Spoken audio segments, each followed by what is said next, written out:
Boa tarde para você que acompanha Notícias Agrícolas. Nós estamos de volta. Nosso destaque agora é produção de café. A gente segue acompanhando aí a condição do Parque Cafeeiro, sobretudo falando sobre o café arábica, que tem uma situação bastante complicada. Teve seca, teve geada. E mesmo após o retorno da chuva, o produtor encontra bastante dificuldade, algumas coisas ainda precisam se alinhar para uma safra que a gente já sabia que começaria aí com muitos problemas e muitos desafios. Mas hoje nós convidamos aqui então para falar um pouquinho sobre isso o Gui Carvalho. O Gui, ele é referência na produção de café e ele é referência também na produção de cafés especiais. E ele vai trazer para a gente o que ele tem observado nas lavouras. Gui, seja bem-vindo mais uma vez. Oi, Virgínia, tudo bem? Eu que agradeço o convite, seu convite, do João Batista, da Andressa, e mando um abraço para todos da equipe aí de Notícias Agrícolas. Eu peço licença para agradecer todas as empresas que me apoiam no site, nas mídias Gui Carvalho Oficial e também no canal do YouTube Papo de Cafeicultor, que contribui, essas empresas contribuem com o compartilhamento de conhecimento com os produtores, que são sempre preocupadas em transferir informações e tecnologia para eles, viabilizando esse trabalho que estamos desenvolvendo pela internet com muita credibilidade, qualidade e dedicação, viu, Virgínia? Gui, a última vez que nós conversamos, a gente ainda estava naquele cenário de chuva muito irregular, esperando a estação chuvosa, mas voltou a chover. E quais são as suas expectativas após o retorno dessa chuva, né? Como é que você acha que fica a safra de 2022? Olha, Virgínia, estamos encerrando o ano 2021, que vai ficar marcado pelas adversidades climáticas no principal cinturão de produção de café arábica no Brasil. Um ano de extremos, tanto na questão de temperatura quanto na questão hídrica. E, é claro, tudo isso vai impactar negativamente na próxima safra. Gui, mas como é que... Vamos lembrar, porque quando a gente fala, a gente já sabe, né, que aconteceu muita coisa. Como é que isso aconteceu? Vamos fazer aquela linha do tempo para quem está nos assistindo entender como é que está a planta agora, como é que ela está respondendo a tudo isso? Pode ser? Pode, Virgínia, pode sim. Antes de falar o que aconteceu, eu quero falar um pouquinho da planta, falar um pouco do cafeeiro. Ao longo de um ano, Virgínia, ele faz duas fases fenológicas ao mesmo tempo, a produção e a vegetação para o ano seguinte. Quer dizer, ele produz e ele cresce, né? Então, ao longo da sua evolução, para ultrapassar as dificuldades que sempre tiveram, o cafeeiro aprendeu a penalizar. Ele penaliza folha, ramo, gema, flores, chumbinho, frutos, para se manter vivo. Porque ele sabe, se ele ficar vivo, ele sabe que vai ter outra primavera e ele vai continuar produzindo e salvando a sua espécie. Então, eu vou começar agora a falar do clima. O cafeeiro é esse que precisa de produzir e crescer. Agora, o que é o clima? Para a gente falar do clima, do impacto na próxima safra, eu tenho que começar lá atrás, em setembro de 2020. E lembrando que lá atrás, nós já falamos, inclusive aqui no Notícias Agrícolas, que as chuvas atrasaram e, em consequência, atrasou florada, início de desenvolvimento. Enquanto desenvolvia a safra que foi colhida agora em 21, ocorria o crescimento para 22. Durante o período da chuva, no final de 20, início de 21, tivemos irregularidades. Tivemos veranicos, estiagem, alta temperatura. Tudo isso prejudicou, além dessa safra que foi colhida, o desenvolvimento da próxima. Então, as plantas, elas cresceram menos, tá certo? Então, esse período de seca desse ano também foi um outro fato marcante. Ele começa finalzinho de março, começo de abril, e foi até setembro. Já as temperaturas foram extremamente marcantes. Tivemos geada em julho e tivemos temperatura muito elevada em setembro, antes do retorno da chuva, antes da florada. Então, aí depois veio outubro, que começou muito bem, só que em muitas regiões choveu muito mais do que o necessário. Eu acompanho uma fazenda aqui próximo, que ela registrou 450 milímetros no mês de outubro. Virgínia, isso significa 15 milímetros por dia. O cafeeiro também não gosta desse excesso hídrico. Então, falamos dessa série de eventos extremos, negativos, que as plantas responderam como? Penalizando parte da produção de 22, é claro que em diferentes níveis de dano, variando por micro-região, variando por pacote tecnológico que o produtor adota e até por variedade. Só que essa questão de variedade nós vamos deixar para uma outra entrevista, viu, Virgínia? É muito complexa essa questão, né, Gui? Sim. É um leque muito grande. Mas, Gui, deixa eu te perguntar uma coisa. Você trouxe pra gente aqui tudo o que aconteceu e a gente observou, logo depois dessa retomada da chuva de outubro, aquela florada bonita que pegou, acho que boa parte, se não foi todo o Parque Cafeiro, foi boa parte dele. Isso a gente fala também para a região ali da Alta Mogiana, para as matas de Minas, enfim. Foi bonito de se ver. Mas a gente tem observado os produtores reclamando que não teve aquele vingamento da florada, Gui, trazendo mais preocupação. É isso mesmo? É isso mesmo, Virgínia. O que nós observamos foi uma florada concentrada. Ao invés de dar 2, 3 floradas, praticamente juntou numa única florada, sabe? Só que a planta respondeu não só a questão da florada, ela respondeu o que ela teve para trás desses eventos que nós falamos, sabe? Então, ela em resposta variou muito, vai depender do local que a lavoura está instalada, vai depender de uma série de coisas, mas ela pegou, ela penalizou, né, boa parte dos chumbinhos em muitas lavouras. E, Gui, diante de tudo isso, desse cenário, né? Eu venho te perguntando isso a cada 2 meses, quando você vem no Notícias Agrícolas, eu te faço essa mesma pergunta. Acho que está o setor inteiro atrás desse número, né?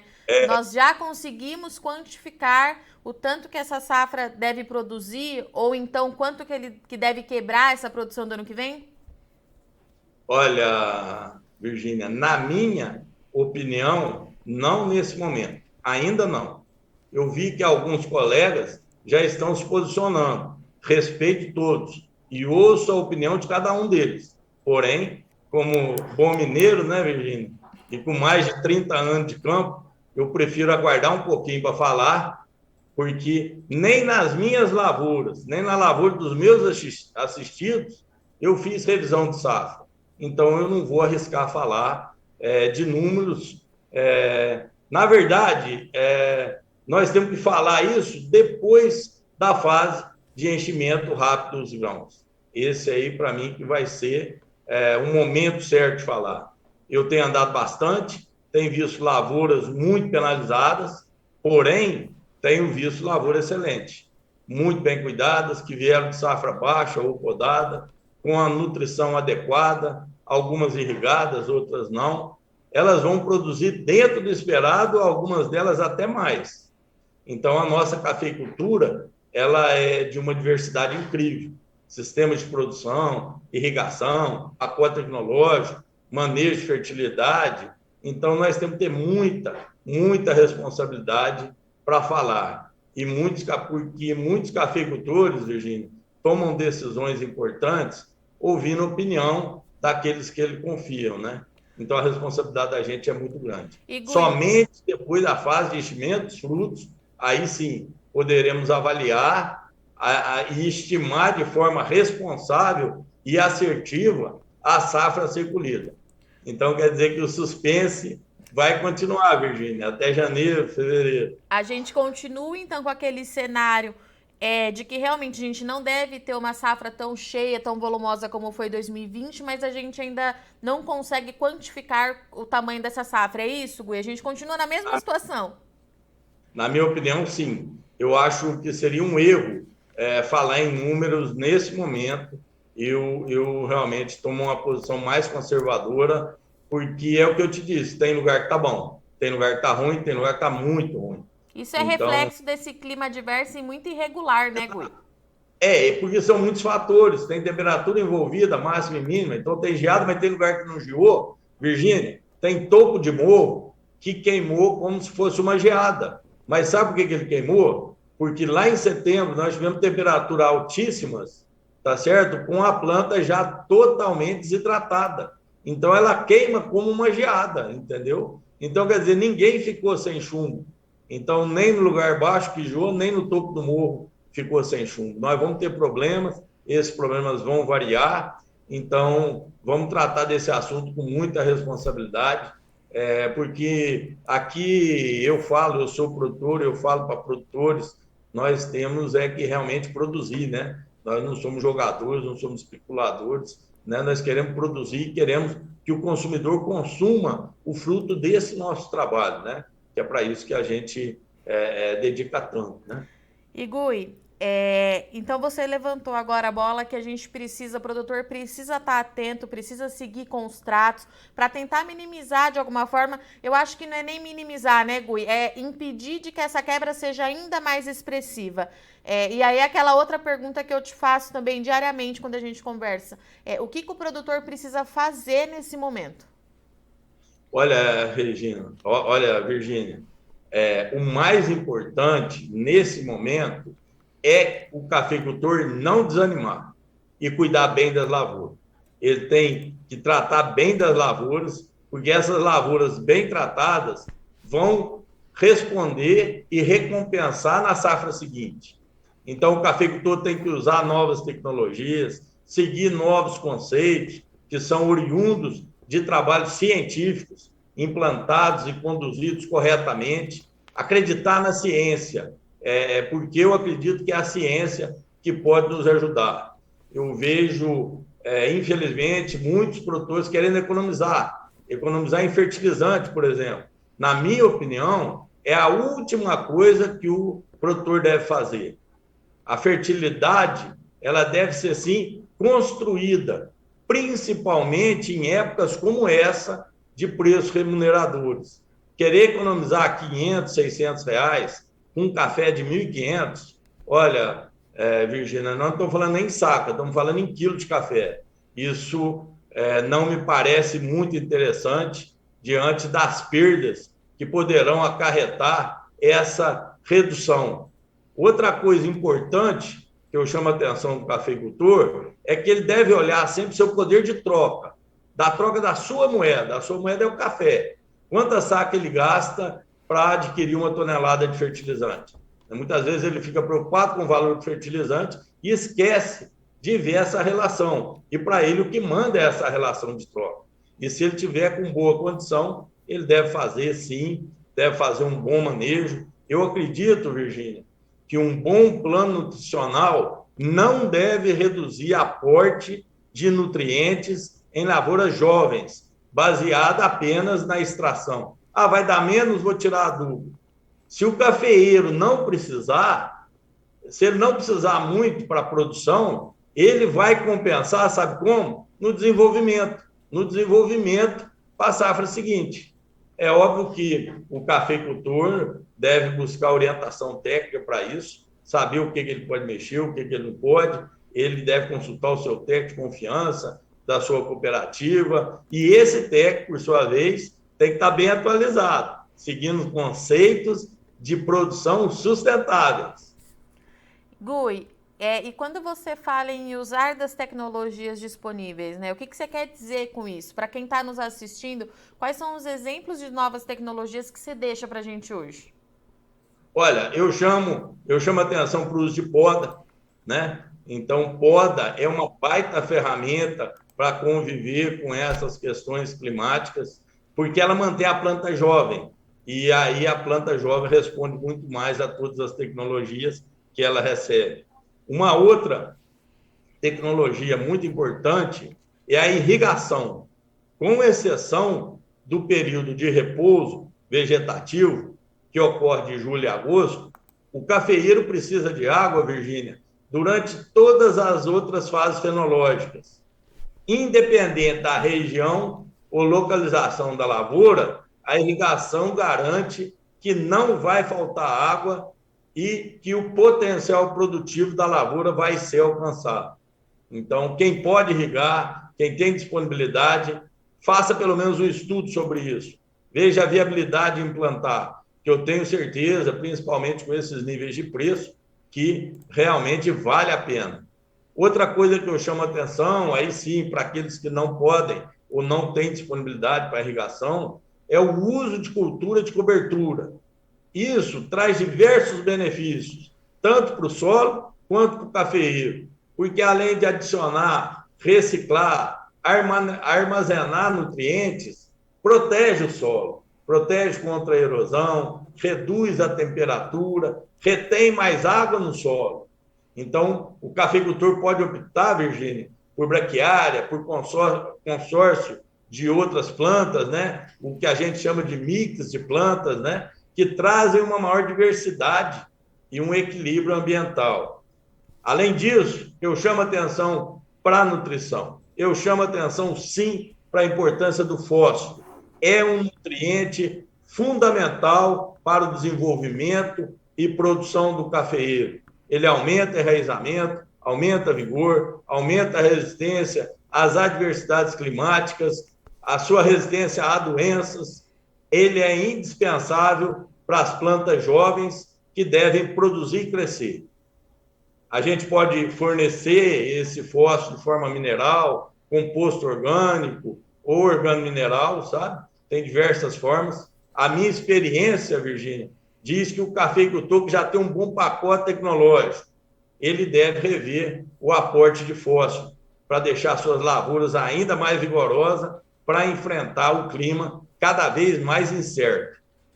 E Gui, para a gente finalizar, é claro que eu acredito que a gente continua aí dependendo das condições climáticas, safra entrando agora nos próximos meses uma fase importante de enchimento de grãos. O que a gente precisa ficar de olho daqui para frente? Não pode ter veranico, precisa continuar chovendo. Qual que é o cenário aí para os próximos meses? Olha, Virgínia, vamos torcer para que não ocorra mais nenhum problema, sabe? Nem relacionado a veranico, que pode afetar a granação, sabe? Nem excesso de chuva também, que pode afetar também o volume dessa produção. Temos que torcer para o clima ir bem, a gente entrar para essa colheita, que vai ser um pouco menor, é claro, mas com certeza nós vamos cuidar muito bem dela, para ela ter uma qualidade muito boa, para realmente a gente produzir cafés fantásticos, especiais, e se Deus quiser, correndo tudo bem, nós vamos fazer da safra de 23 uma grande safra. Então, se era para o Brasil ter a bienalidade positiva em 22, ela não vai ser tão grande, eu creio que também a de 23 não vai ser tão pequena. Então, nós temos que pensar nisso. Hoje, se o cafeicultor quiser, ele pode garantir preço para a safra de 23. Então, mesmo aquele que perdeu um pouco, ele pode compensar através de um bom tratamento. Eu acho que o cafeicultor tem que focar realmente, não ficar triste, não. Perdeu, todos nós perdemos. Eu perdi, todos perderam. Só que nós temos que erguer a cabeça, cuidar bem das lavouras, nós vamos tirar a diferença, vamos produzir o café que o mundo precisa e vamos produzir de modo sustentável. Recado dado. Gui, amigo do Notícias Agrícolas, muito obrigada pela sua participação, pela sua disponibilidade. Acho que a gente não se fala mais esse ano, mas já deixo o convite aberto, 2022, para a gente seguir aí juntos, como a gente conversava antes de entrar no ar, né? A gente traz as opções para ajudar o produtor na melhor tomada de decisão, é essa a nossa função, e você sempre traz um material muito rico aqui para o NA, para os nossos cafeicultores aí que são fiéis na nossa programação. Obrigada, Gui, até ano que vem. Opa, Virgínia, eu que te agradeço e peço licença para aproveitar essa oportunidade que Notícia Agrícola chega em muitos cafeicultores e convidar esses cafeicultores para nos seguir nas nossas mídias, nas redes sociais, no Facebook, no Instagram, do Gui Carvalho Oficial, onde divulgamos informações importantes sobre a cafeicultura, sobre sustentabilidade, e no nosso site, guicarvalho.com.br, onde realizamos a divulgação de notícias e conteúdos relevantes aos produtores. E também, é claro, o nosso canal no YouTube, Papo de Cafeicultor, em que compartilhamos novidades no segmento. Muito obrigado, feliz Natal, Ano Novo para todos vocês aí de Notícias Agrícolas, e no começo do ano pode chamar que a gente volta, e se Deus quiser, sempre com boas notícias, sempre com torcendo para tudo correr bem, né? Vamos passar por mais essa e vamos superar de cabeça erguida. O Brasil vai produzir o café que o mundo precisa, se Deus quiser. Que o mundo precisa e que o mundo gosta, né, Gui? Muito obrigada. Com certeza. Portanto, esse foi o nosso bate-papo com o Gui Carvalho. O Gui, ele falou com a gente direto de Cabo Verde, Minas Gerais. Trouxe pra gente a atualização do que ele vem observando nas lavouras. O Gui, ele é referência na produção de café, na produção de cafés especiais. E trouxe pra gente que 2021, como você já vem acompanhando, vai ficar marcado sim na história do cafeicultor, pelas adversidades climáticas. Teve seca, teve geada, teve produtor que teve granizo, uma série de coisas antecederam o início da safra e a planta responde por isso, né? O Gui trouxe pra gente que haverá sim uma quebra que pode até ser significativa no ano que vem, mas que ele prefere aguardar, ele é mais cauteloso na hora de falar em números, que a gente está entrando agora, né, os próximos meses na fase de enchimento de grãos, então o Gui, ele prefere esperar, mas fato é que aquela superprodução que era esperado para o ano de 2022 aqui no Brasil, ela não vai acontecer, o cenário é bastante incerto, mas o produtor precisa continuar fazendo a lição de casa. O Gui deixou aqui as diversas tecnologias que o cafeicultor pode usar, deve utilizar na lavoura para avaliar essa questão da irrigação, um monte de dica o Gui deixou que vai ficar tudo disponível para você no Notícias Agrícolas. Além disso, ele frisou mais uma vez que aconteceu tudo isso, mas o produtor ele precisa seguir, já precisa começar a pensar 2023, 2024, principalmente com essa alta nos preços que a gente vem observando aí na Bolsa de Nova York e, consequentemente, também aqui no mercado interno. Bom, eu agradeço a audiência e companhia, mas não sai daí que a nossa programação continue, já já a gente está de volta. Participe das nossas mídias sociais, no Facebook, Notícias Agrícolas, no Instagram, @Notícias Agrícolas e em nosso Twitter, @Noteagri. E para assistir todos os vídeos, se inscreva no YouTube, na Twitch, no Notícias Agrícolas Oficial.